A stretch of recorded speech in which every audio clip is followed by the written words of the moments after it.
I recently visited the closed international airport of Manston in Kent, where the general manager Gary had taken me on a tour of the place, including the spooky, long abandoned terminal and the old wartime RAF tower. I'll link to that video at the end. I had wanted to have a look at the little museum on the airport, but we ran out of time, so Gary has invited me back so I can complete my tour. But as you'll see, things take a turn for the worst, and I end up stranded on the runway. We've got a puncher, mate. With limited daylight remaining, and with a commitment to get home, and just to make it worse, seemingly no help around and no easy alternative. What started out as a fun afternoon turns into a total stress ball, but it's one where I get to experience the very best side of human nature.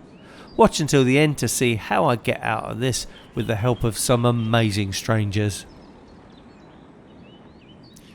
It's another lovely sunny day as I approach Manston from the east, but it's late October and the days are starting to get short, with sunset this afternoon at just 17:45 or 5:45.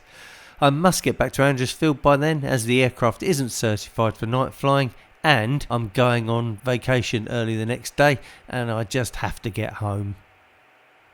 Gary has instructed me to park the aircraft outside his office, which is at the other end of the airfield, so there's no point in me touching down early, so I fly along 10 until I get to the turn-off and park up.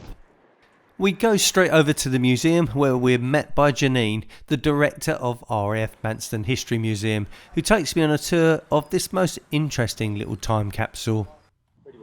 Hello there, my name's Jeanene. I'm one of the directors at RAF Manston History Museum, and we're just going to have a quick look around today. Start off in the museum and we talk about the early days and some of the first squadrons that were not necessarily based here, but used us as like a parking lot to come through. And then again, we try and represent some of the other part of the Manston in relation to the civil aviation area.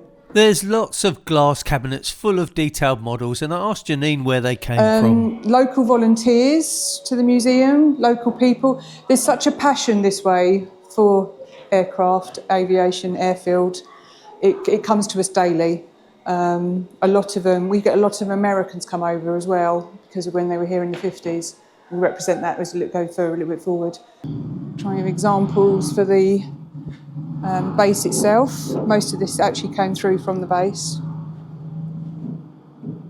A lot of the volunteers at the museum now have actually got quite a link with air cadets. Yes. So we all do civilian instructors, etc. And some of them are of an age where they remember all that. Yeah. Because the airfield had quite a bit to do with that on that way around. It was fascinating. But the chipmunks used to fly out of there from the cadets. So we had the Flight Experience School, Royal Air Force Manston. And if you were a cadet at the time, that's where you left. You see we've got quite a few youngsters in as well, not just because it's half term, but we really do try and bring them in because we believe here that if we don't get them involved, what's the point? So we do have our connection with the air cadets, but just in general, we seem to be quite a nice place to do the work experience. And again, where we can, we will try and get everyone in the planes to try and make it sort of more of a living museum, if that makes sense. Yeah, well, there's a couple of times a year we have what's known as open cockpit on some of our events. And that is literally what we try and do. And then, like I say, in a moment, we'll try and open that one up for you so you can go through. So you've got the Lightning, the Iskra, which is Polish, and then they've got the JP. What we're hoping long term is we're going to try and aim for like a mini Duxford. That's what we want to do. Yeah. This is a Hawker Siddeley Nimrod MR2. Registration X-Ray Victor 229, or what's left of it. But by all means, go through. Go through, and I dare you not to press the red button. Everyone presses the red button. Right, okay. Go on. All right, obviously just mind your head, please. Yeah. So what's the history of this aircraft? She was the last one to leave here, and like I say, she carried the nuclears. Oh, right, okay. Yep, that's what I mean about the red button. Ah. So she left here live. Is that just it? Yeah. Well, you just push that and it's like World War III. Amazing, isn't it? I told you, everyone wants to press the red button. Hi, I'm Tom Grimge. I'm the chairman of the museum. And you're going to show me the... English Electric Lightning, yeah. English Electric Yeah. Lightning. Yeah, okay, brilliant. So if you step over onto the seat, if you kind of put your hand up on top of the seat. No, that's right, it's disconnected, yeah. You definitely strap this on you, don't you? Yes, it's considering how big the plane is. It's a very, very small cockpit. So this was what, Mach 2.2. 2.2? Yeah. It still holds the record for the quickest vertical takeoff. With permission from the NAFI, we've been able to set up the NAFI Cafe. It's quite nice as well because where the RAF base closed, they actually gave us a load of their cutlery and crockery. So a lot of what you've got is from RAF, which I think I like that. Yeah. Yeah. Can we have a wave, ladies, please? There you go. Very good. Oh, she can't help it. Yeah, look at that one.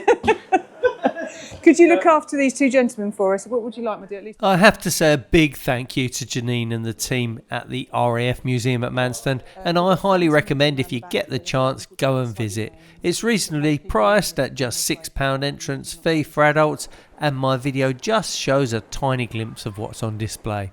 Anyhow, as a thank you to Gary for organising the day, I offered to take him flying in the Sport Cruiser.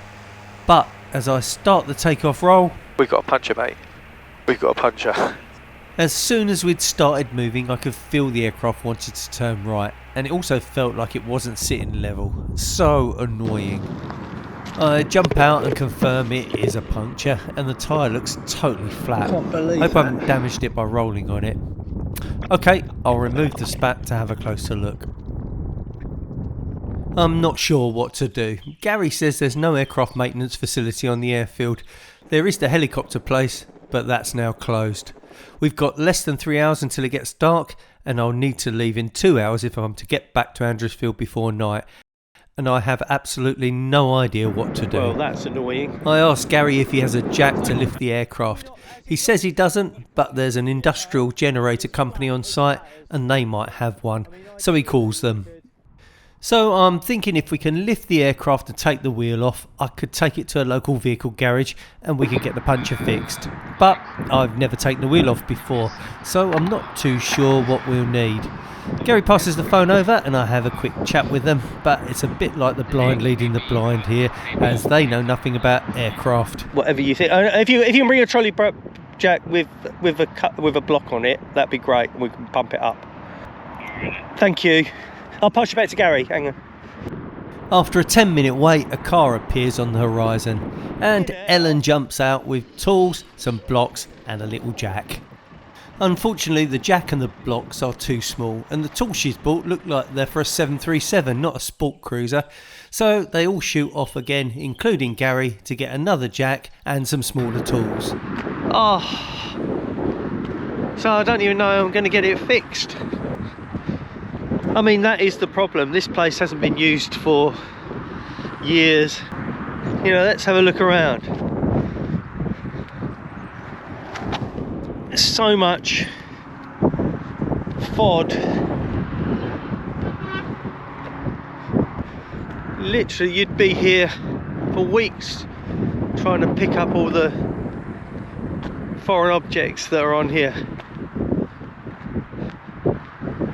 No wonder we got a puncture.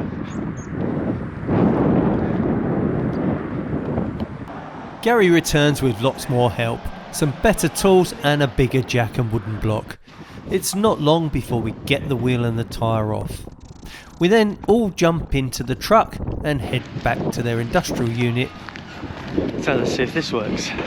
where they have a compressor Not too confident, to be honest. and, believe it or not, a puncture repair kit. I've now got less than an hour before I need to depart.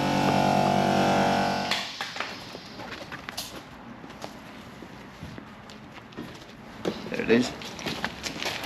They found the puncture straight away, and it was surprisingly small and on the sidewall, which I didn't expect. Anyway, it's not long before the wheels all back together again, and we jump back into the truck and head back to the aircraft. It takes them about 20 minutes to put the whole thing back together again. I must say a massive thank you to Powermain, the company that helped me out in my hour of need. They have no connection to aviation, yet they gave their time and their skill to help me out when I thought I'd be getting the train home.